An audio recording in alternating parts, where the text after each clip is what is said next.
जहाँ हमने अध्याय 4 का भाग ख़त्म किया था, भाग 1 ख़त्म किया था, वहीं से हम भाग 2 की शुरुआत कर रहे हैं।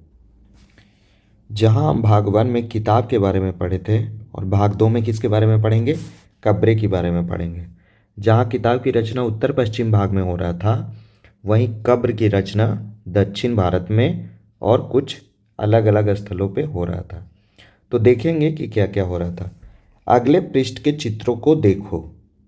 अगले पृष्ठ के चित्रों को देखो। ये शिलाखंड महापाषाण, महा माने बड़ा, पाषाण माने पत्थर नाम से जाने जाते हैं। ये पत्थर दफन करने की जगह पर लोगों द्वारा बड़े करीने से लगाए गए थे। करीने से लगाए गए थे, बेतरतीब से नहीं लगाए गए थे, जैसे तैसे नहीं लगाए गए थे, ढंग से लगाए गए थे। महापाषाण कब्रें बनाने की प्रथा लगभग 3000 साल पहले शुरू हुई, मतलब 1000 ईस्वी पूर्व। और महापाषाण काल को हमने चैप्टर 1 में भी डिस्क्राइब किया है कि कब से कब तक है। तो यह प्रथा दक्कन, दक्षिण भारत, उत्तर पूर्वी भारत और कश्मीर में प्रचलित था। जहाँ उत्तर पश्चिम में हो रहा था, वहीं पे कुछ जगह पे, कश्मीर जगह पे क्या हो रहा था, महापाषाण काल, मतलब कि कब्र दफनाया जा रहा था और पत्थर रखा जा रहा था उस पे। देखते हैं महापाषाण काल में क्या होता था। लगभग महापाषाण काल को 2000 से 1000 ईस्वी पूर्व के बीच में रखा जाता है, इसी के आसपास ही है। और यह कहाँ तक एक्सटेंड होकर चला जाता है, 500 ईस्वी पूर्व तक। कुछ महत्वपूर्ण महापाषाण पूरा स्थल मानचित्र 2 में दिखाए गए हैं। कुछ महापाषाण जमीन के ऊपर ही दिख जाते हैं, कुछ महापाषाण जमीन के भीतर भी होते हैं। तो यहाँ पे महापाषाण का क्या बता रहा है कि जमीन के ऊपर भी होता है और भीतर भी होता है। और एक चीज़ क्या बोल रहा है कि मानचित्र 2 में दिखाए गए हैं। तो मानचित्र 2 पहले है, चलते हैं मानचित्र 2 पे। मानचित्र 2 में 2 स्थल का नाम दिया गया है, एक ब्रह्मगिरी और एक आदि चनलूर। एक ब्रह्मगिरी और एक आदि चनलूर। तो देखते हैं मानचित्र 2 पे क्या है ये दोनों स्थल। देखिए यही है मानचित्र 2, जिसमें ये आदि चनलूर और ये ब्रह्मगिरी, ये 2 महापाषाण स्थल है। यहाँ लिखा भी है कि महापाषाणिक स्थल कितना है, 2 है। तो ये किधर है, दक्षिण भारत का 2 महापाषाणिक स्थल का यहाँ पे चर्चा किया गया है। चलिए फिर आगे देखते हैं। कई बार पुरातत्वविदों को गोलाकार सजाए हुए पत्थर मिलते हैं, कई बार अकेला खड़ा हुआ पत्थर मिलता है, कई बार पूरा पत्थर सजाया हुआ रहता है और कई बार इस तरह से सिर्फ पत्थर रख दिया जाता है। यही एकमात्र प्रमाण है जो ज़मीन के नीचे कब्रों को दर्शाते हैं। ज़मीन के नीचे कब्र बना हुआ है। तो देखिए अगर इस पिक्चर को बढ़िया से देखिएगा तो ये चारों तरफ क्या है, ये चारों तरफ पत्थर सजाया गया, यहाँ पे अंदर घुसने का जगह है और यहाँ पे कब्र को लिटाया जाता है। अगर एक ही परिवार के हैं तो भी उनको लाकर यहाँ लिटाया जाता था। और कैसे पहचाना जाता था, तो इन पत्थरों को तराश कर इसको चिन्ह के रूप में यूज किया जाता था। मतलब आज भी देखिए चिन्ह के रूप में क्या करते हैं, पत्थर रख देते हैं और बोलते हैं ये मेरा है। तो इस तरह से महापाषाण काल के लोग को सबका दफनाया जाता था, सबों को। ऊपर में क्या लिखा, इस तरह के महापाषाण को ताबूत समाधान शिष्ट कहा जाता है। यहाँ दिखाए गए शिष्ट में एक पोर्ट होल, बड़ा सुराख है जो शायद पत्थरों से बने हुए कमरे में जाने का रास्ता था। यही रास्ता है पत्थरों में अंदर से इधर से जाने के लिए। इन महापाषाण के निर्माण के लिए लोगों को कई तरह के काम करने पड़ते थे। क्या काम करना पड़ता होगा, गड्ढे खोदना पड़ता था, शिलाखंडों को ढोकर लाना पड़ता था, बड़े पत्थरों को तराशना पड़ता था, मरे हुए को दफनाना पड़ता था। 4 तरह के काम करता था। आगे पढ़ेंगे कि अशोक भी इसी तरह से, जिस तरह से अशोक स्तंभ बनाया है तो उसमें भी क्या है, वैज्ञानिकरण है। चुनार के बलुआ पत्थर से वो लाता था, उसका उसको लाने में भी मेहनत लगता होगा, किस तरह से लाता होगा ये भी दिखाया जाता था। तो इस तरह से यहाँ भी क्या करते थे, गड्ढे खोदते थे, शिलाखंडों को ढोकर लाते थे, बड़े पत्थरों को तराशते थे, अब मरे हुए को फिर उसमें क्या करते थे, दफनाते थे। इन सब कब्रों में कुछ समानताएं हैं। समानता मृतकों को खास किस्म के मिट्टी के बर्तनों के साथ दफनाया जाता था। मतलब उनके साथ मिट्टी के बर्तन, जैसे क्या था, काले लाल मिट्टी के बर्तन, ब्लैक एंड रेड वेयर। मतलब कि इस पे हड़प्पा सभ्यता की तरह यहाँ भी था कि लाल रंग से रंगा हुआ है, ब्लैक कलर से उस पर कुछ चित्रकारी किया हुआ है। तो ब्लैक और रेड कलर के ज़्यादातर बर्तन थे। इनके साथ ही मिले हैं लोहे के औजार। ये लोहा का औजार तो मिलने लगा। और लोहा क्या है, 1000 ईस्वी पूर्व से इसका आविष्कार होता है। तो उसके पहले के महापाषाणिक स्थल में नहीं मिलते होंगे, लेकिन जब 1000 से शुरू होता है तो मिलना शुरू हो जाता है। और हथियार, घोड़े के कंकाल, सामान तथा पत्थर और सोने के गहने तक मिले। क्या मिले हैं, सोने के गहने तक मिले। क्या हड़प्पा के शहरों में लोहे का प्रयोग होता था, तो नहीं होता था। क्या क्या होता था, वहाँ कांसा का प्रयोग होता था। कांसा का होता था, तांबा का होता था, सोना का होता था, चांदी का होता था। ये सब बाहर से वस्तुएं मंगाते थे और उसको उससे आभूषण, बर्तन बन के ये सब बनाते थे। महापाषाण कब्रों से मिले लोहे के सामान। देखिए ये लोहा का सामान मिला है। बाई और घोड़े के लिए सामान, बाईं ओर ये घोड़ा का सामान है, नीचे बाईं ओर कुल्हाड़ियाँ हैं, ये कुल्हाड़ियाँ हैं, और नीचे एक कटार है, ये कटार है। इस तरह से महापाषाणी कब्र में मिलता था। अब ये कब्र जो है, जितना भी जानकारी है, इससे क्या क्या जानकारियाँ इतिहासकार क्या सोच के क्या अपना तर्क प्रस्तुत करते हैं उसको आगे पढ़ेंगे। जैसे ऋग्वेद में क्या था, पहले ऋचाएँ या प्रार्थनाएँ या सूक्त जिसको कह सकते हैं कि उसका रचना हुआ था और उसको बोला जाता था, मतलब माउथ पब्लिसिटी होता था। मुंह से ही बोल बोल के एक दूसरे को बताया जाता था, अपने आने वाली पीढ़ी को बताया जाता था। किताब का तो बहुत बाद में पांडुलिपि क्या हुआ था, कश्मीर में मिला था, बहुत बाद में, 150 साल पहले ही मिला। तो इस तरह से इसमें कब्र में क्या है, बहुत सारा सामान मिला है, दफनाने का तरीका मिला है, और बहुत कुछ ये कब्र कहता है। अब क्या क्या कहता है देखते हैं। लोगों के सामाजिक असमानताओं के बारे में पता करना। अब इससे यह भी पता चलता था कि कुछ सामाजिक असमानता है। तो कैसे पता चलता था कि जो दफनाया गया सामान है वो अलग अलग जगह अलग अलग है, कहीं कहीं बहुत ज़्यादा मतलब कि सामान होगा तो कहीं कम सामान होगा, कहीं गरीब है तो कुछ भी नहीं होगा, मिट्टी का सामान होगा। पुरातत्वविद यह मानते हैं कि कंकाल के साथ पाई गई चीज़ें मरे हुए व्यक्ति की ही रही होगी। कभी कभी एक कब्र की तुलना में दूसरी कब्र में ज़्यादा चीज़ें मिलती है। मतलब एक कब्र में कम मिला तो दूसरे में ज़्यादा मिला। जैसे मानचित्र 2 पे पृष्ठ 13 पे ब्रह्मगिरी को खोजो, तो अभी जाके खोजे थे ब्रह्मगिरी और आदि चंदूर को। यहाँ एक व्यक्ति की कब्र में 33 सोने के मनके और शंख पाए गए हैं। अब मनके और शंख क्या होगा, हार होगा। अब हार तो गल गया होगा, तो जो मनके होगा सोने के वो इस तरह से कब्र में दिख रहा होगा, 33 को इस तरह से। अब बाकी जो धागा होगा वो क्या हो गया होगा, गल गया होगा। दूसरे कंकालों के पास सिर्फ कुछ मिट्टी के बर्तन ही पाए गए हैं। तो जहाँ सोने और शंख पाए जा रहे हैं वहाँ पे कुछ के पास सिर्फ मिट्टी के ही चीज़ें मिल रही है। यह दफनाए गए लोगों की सामाजिक स्थिति में भिन्नता को दर्शाता है। मतलब कुछ लोग अमीर थे तो कुछ लोग गरीब थे। मतलब कुछ लोग सरदार थे तो कुछ लोग अनुनायी थे। तो सामाजिक भिन्नता मिलता है कि एक तो कि अमीर और गरीब थे, और दूसरा क्या मिलता है, तो एक अमीर और गरीब थे और दूसरा क्या मिलता है, सरदार और अनुनायी थे। इस तरह से दो पार्ट में बटे हुए थे।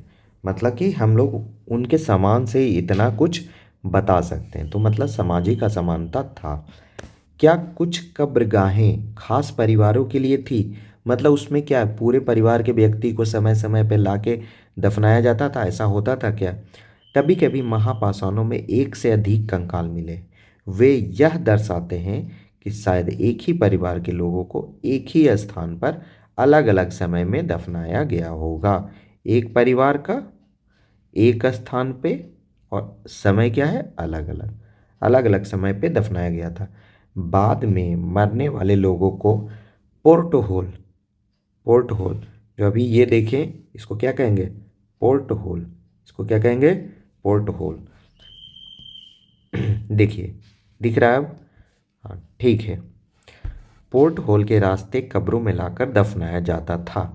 ऐसे स्थान पे गोलाकार लगाए गए पत्थर या चट्टान, जो गोलाकार जो पत्थर लगाया गया है या चट्टान लगाया गया, वही चिन्हों का काम करते थे, जहां लोग आवश्यकता अनुसार शवों को दफनाने दोबारा आ सकते थे।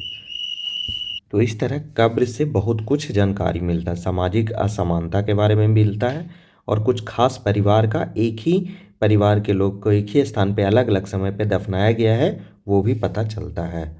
अब इनाम गांव, जिस तरह से हम लोग मेहरगढ़, लोथल, धौलावीरा इस सब का सूक्ष्म निरीक्षण करते आ रहे हैं, उसी तरह से इनाम गांव का यहाँ महापाषाणी कब्रों के में खास इस जगह का बहुत ज़्यादा चर्चा हुआ है।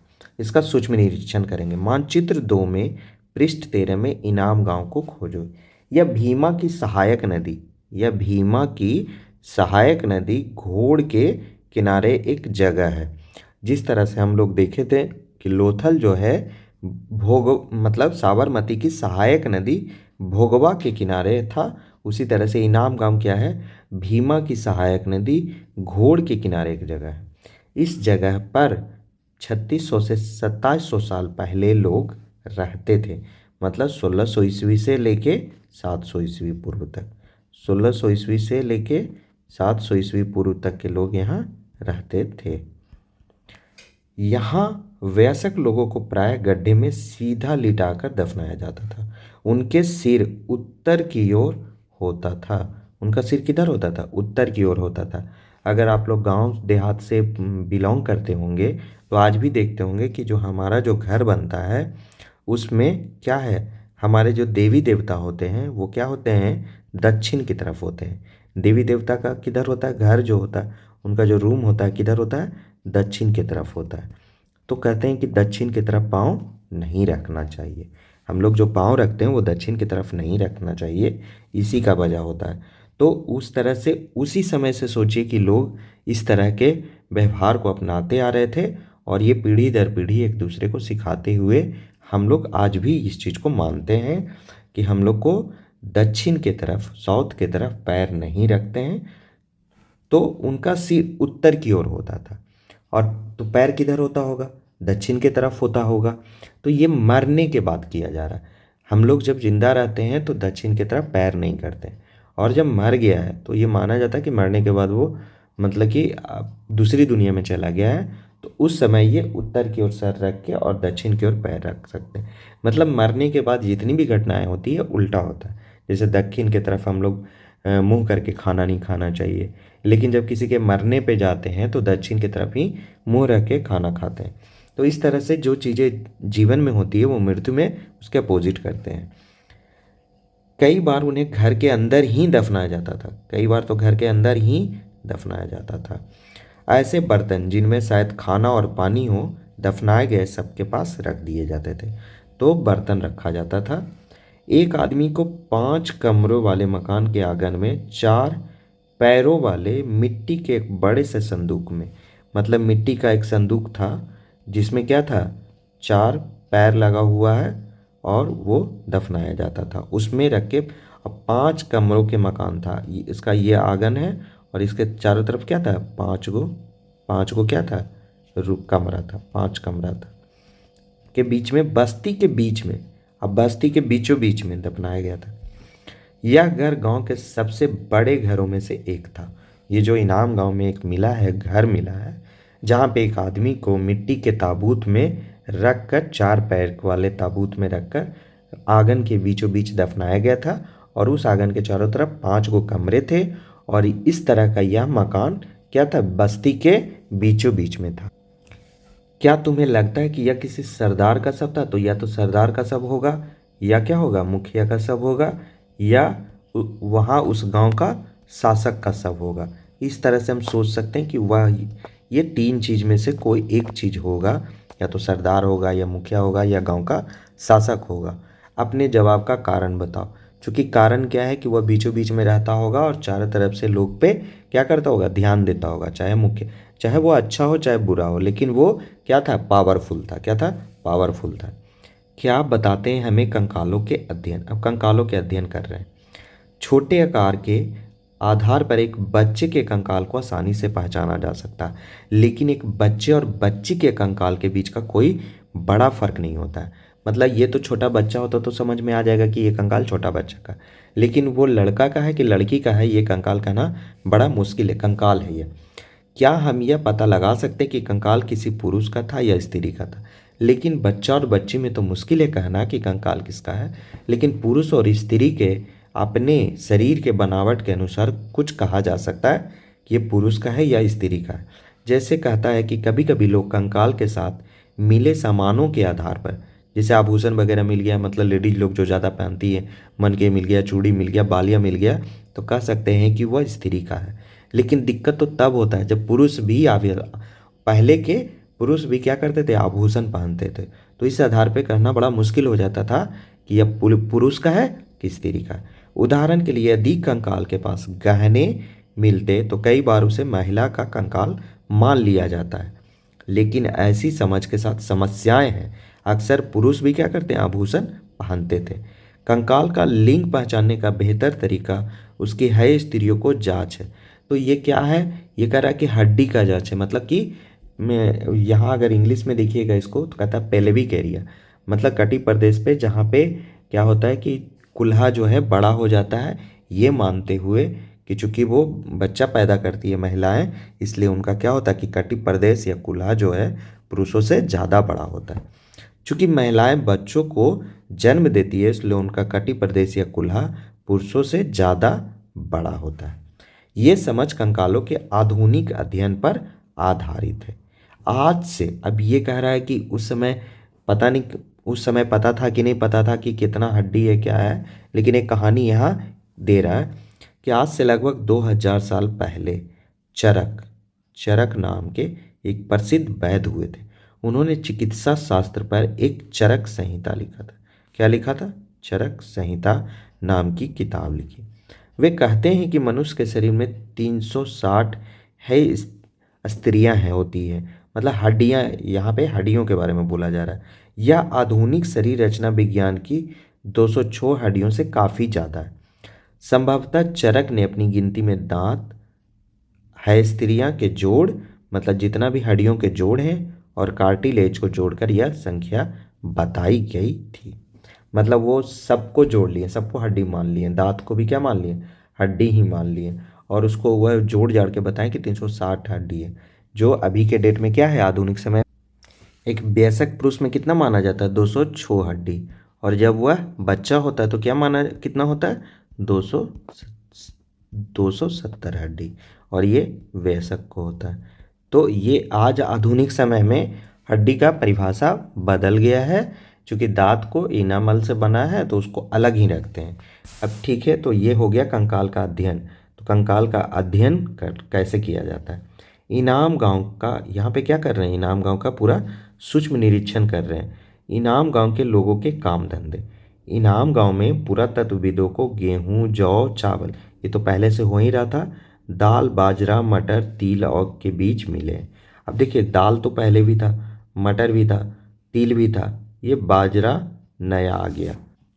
अगर आपको पीछे का अध्याय याद होगा तो वहाँ गेहूं, जौ, चावल तो याद रख लेना कि ये शुरू से आ रहा है।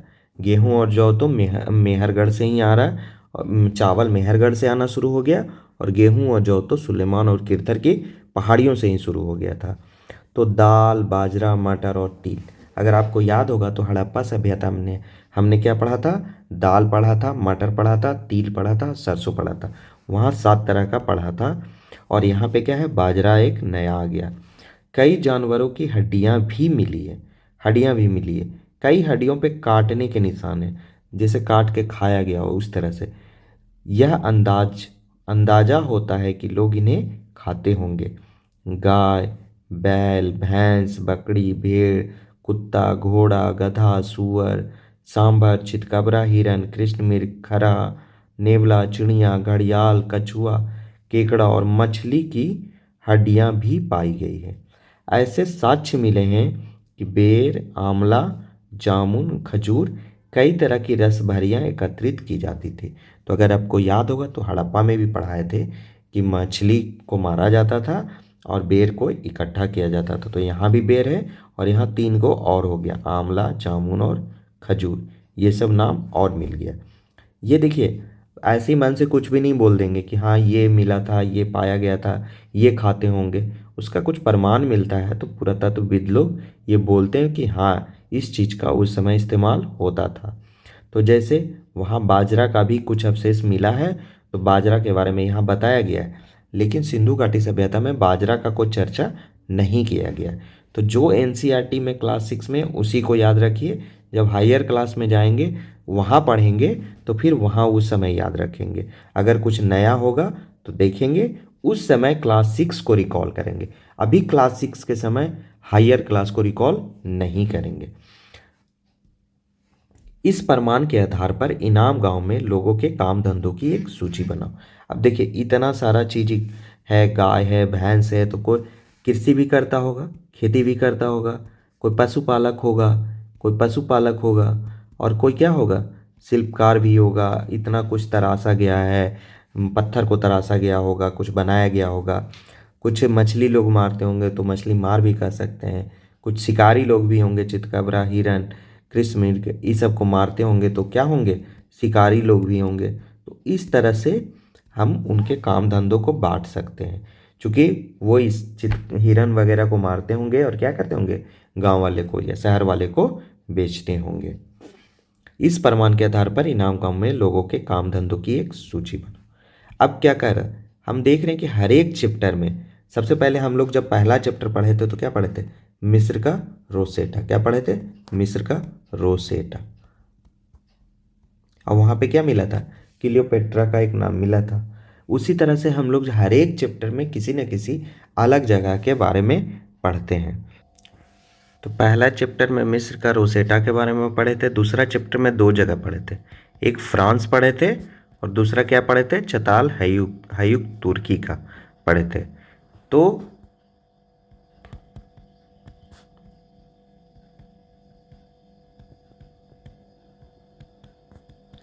और फिर तीसरा चैप्टर में क्या पढ़े थे हम लोग, फिर आके पढ़े थे मिस्र का नील नदी सभ्यता के बारे में पढ़े थे। तो हर बार हम लोग अपने देश के बारे में पढ़ते हैं और एक अलग जगह का भी कुछ जानकारी हासिल करते हैं। अब यहाँ क्या है, एटलस में चीन। अब चीन के यहाँ चलते हैं। 3500 साल पहले हम यहाँ की लेखन कला के सबसे पुराने उदाहरण पाते हैं। 3500 साल पहले यहाँ पे लिखने की कुछ कला मिला था। मतलब ये भी क्या है, 1500 ईस्वी पूर्व, 1500 ईस्वी पूर्व का बात कर रहा है। यह जानवरों की हड्डियों पे लिखा गया था। इन्हें भविष्यवाणी करने वाली हड्डियां कही जाती थी। इन्हें क्या कहा जाता था, भविष्यवाणी करने वाली हड्डियां कहा जाता था, क्योंकि यह मान्यता थी कि ये भविष्य बताती है। राजा लोग लिपिकारों से, तो यहाँ पे भविष्यवाणी कौन कर रहा है, लिपिकार कर रहा है। कौन कर रहा है, लिपिकार कर रहा है। तो ये भविष्यवाणी करता था। तो लिपिकार लोग से इन हड्डियों पे सवाल लिखवाते थे। तो सवाल तो लिखता था लिपिकार, लेकिन भविष्यवाणी या तो यही करते होंगे या भविष्यवाणी करने के लिए कुछ विशेष जन होते होंगे। क्या वे युद्ध जीतेंगे, क्या फसलें अच्छी होगी। अब देखिए उनको क्या क्या चाहिए, युद्ध करते थे। क्यों करते थे, मवेशी के लिए करते थे, पीछे पढ़े हैं, अच्छे चरागाह के लिए करते थे, पानी के लिए करते थे और दास के लिए करते थे। तो क्या वे युद्ध जीतेंगे, क्या फसलें अच्छी होगी, क्या उन्हें पुत्र होंगे, क्योंकि युद्ध करते थे तो पुत्र का जरूरत स्वाभाविक हो गया था। तो युद्ध जीतेंगे, फसल अच्छी होगी, क्या उन्हें पुत्र होंगे। फिर इन हड्डियों को आग में डाल दिया जाता था, जहां इनमें गर्मी से चटक कर दरारें पड़ जाती थी। भविष्यवक्ता इन दरारों को बड़े ध्यान से देखकर भविष्यवाणी करने की कोशिश करते थे। अब कितना सही करते थे, कितना गलत कहते थे, ये तो कहना बड़ा मुश्किल है, लेकिन इसमें गलती होने की संभावना बहुत ज़्यादा है। जैसा शायद तुम भी सोच रही होगी। कौन सोच रही है, मेरी को ही ना शिक्षक ये सारी बातें मेरी को ही बता रहे हैं और हम आपको बता रहे हैं। ये भविष्यवक्ता कभी कभी गलती भी करते थे। ये राजा जो है चीन के, महल बनाकर रहते थे, बेशुमार दौलत इकट्ठी कर ली थी और बड़े बड़े नक्काशी किए हुए कांसे के बर्तन शामिल थे। लेकिन वे लोहे का इस्तेमाल करना नहीं जानते थे। अभी तक लोहा का इस्तेमाल करना नहीं जानते थे, चाइना में भी। ऋग्वेद के राजा, अब ऋग्वेद के राजा क्या करते थे? तो ऋग्वेद के राजा अस्थाई सेना नहीं होता था, उनके पास खुद ही सारे लड़ने चले जाते थे, कबीले की तरह। ये नहीं था कि कोई लड़ेगा नहीं, मतलब स्त्री बच्चों को छोड़ दीजिए तो सारे पुरुष क्या करते थे? लड़ाई करते थे। वे अस्थाई सेना नहीं रखते थे। और किन बातों में अलग थे? तो एक तो सेना नहीं रखते थे, दूसरा उनके पास क्या था? महल नहीं होता था। वो लोग कबीलों में रहते थे, जैसे सारे लोग रहते थे। उनके घर थोड़ा बड़े हो सकते हैं, कमरे ज़्यादा हो सकते हैं, लेकिन कोई महल और राजधानी नहीं था। न तो सेना था, न तो महल था, और न ही, चूंकि भोग विलासिता की वस्तुएं नहीं रखते थे, इसलिए कर भी नहीं लगाते थे और कर भी नहीं वसूलते थे, इतना काम नहीं करते थे। मतलब स्थायी सेना नहीं था। तो इस तरह से बहुत सारा अंतर था। लेकिन ये राजा क्या है? महल भी बना कर रखता है, राजधानी भी है, उसका बेशुमार दौलत भी है, बहुत महंगे महंगे कांसे के बर्तन भी हैं। तो इस तरह से यह अध्याय यहीं पे, अध्याय 4 खत्म हुआ। मतलब किताब से हम लोग का जानकारी हुआ ऋग्वेद का मेनली, और कब्र से कहाँ? तो महापाषाणी कब्र के बारे में हम लोग जाने, और आरंभिक गांव इनाम गांव का सूक्ष्म अध्ययन किए। क्या किए गए? सूक्ष्म निरीक्षण किए। यह पहला गांव था। आरंभिक गांव क्या है? यह इनाम गांव है। यह चैप्टर 2 में भी हम इस बात को वहाँ भी बताए हैं कि आरंभिक गांव इनाम गांव का यहाँ पे सूक्ष्म निरीक्षण किए। तुम 3000 वर्ष पहले इनाम गांव के में रहती हो। पिछली रात सरदार की मृत्यु हो गई। आज तुम्हारे माता पिता दफन की तैयारी कर रहे हैं। यह बताते हुए सारे दृश्य का वर्णन करो। तो अंतिम संस्कार के लिए कैसे भोजन तैयार किया जा रहा है, और तुम्हें क्या लगता है खाने में क्या दिया जाएगा? तो हो सकता है कि अगर शोक ज़्यादा हो तो खाना में कुछ अच्छा नहीं मिले, और अगर मान लिया कि उत्सव के रूप में मनाते हो मृत्यु को, तो क्या होगा? खाना में बहुत कुछ मिल सकता है। आज भी क्या होता है? आज भी किसी भी आदमी के मरने के बाद पूड़ी जलेबी का ये सब प्रचलन है हिंदू धर्म में। तो हो सकता है कि उस समय भी चलता होगा, तो खाने को अच्छी अच्छी चीज़ें मिलता होगा। तो उपयोगी शब्द क्या है? वेद है। वेद जो 4 तरह का है। प्रार्थना जो सूक्त होता है, या सूक्त जो मतलब क्या है? क्या है? अच्छी तरह से बोला गया, अच्छी तरह से बोला गया। भाषा के बारे में पढ़े संस्कृत है, मतलब ये क्या है? भारोपीय भाषा है, एक तरह का द्रविड़ परिवार का भाषा पढ़े थे। फिर रथ है, मतलब यातायात का वाहन है एक तरह का। यज्ञ है जो राजा लोग करते थे, आहुति देते थे घी और अनाज से। राजा राजा के बारे में ऋग्वेद का राजा अलग था, चीन का राजा अलग था। ठीक है। दास के बारे में, महापाषाण के बारे में, कब्र के बारे में, कंकाल के बारे में, और कुछ लोहा के बारे में जो अभी तक खोजा नहीं गया था। लेकिन महापाषाण काल में बाद के समय में लोहा का बहुत कुछ आभूषण वगैरह, घोड़े के साथ इस्तेमाल किया गया कुछ कुछ सामान मिला है। इस तरह से यह अध्याय 4 पूरी तरह से यहाँ पे समाप्त होता है। इस अध्याय की समझ को तो हम लोग विकसित कर लिए। अब इसका समरी पढ़ेंगे जो अगला वीडियो में हम लाएंगे। उसके बाद उस पर क्वेश्चन और एनालिसिस करेंगे, वो एक अलग वीडियो बनाते हैं। आपको जब भी वीडियो देखने का मन करे, जब भी मेरा चैनल को देखने का मन करे, तो प्लेलिस्ट में ज़रूर जाएं। उससे आपको ये पता चलेगा कि कितना प्लेलिस्ट अपडेट हो रहा है समय समय के साथ। क्वेश्चन और एनालिसिस का अलग से अपडेट होता है। ये चैप्टर का जो अंडरस्टैंडिंग करते हैं, जो पढ़ने के दरमियान जो भी चीज़ों को समझने का प्रयास करते हैं, वो अलग एक प्लेलिस्ट में है।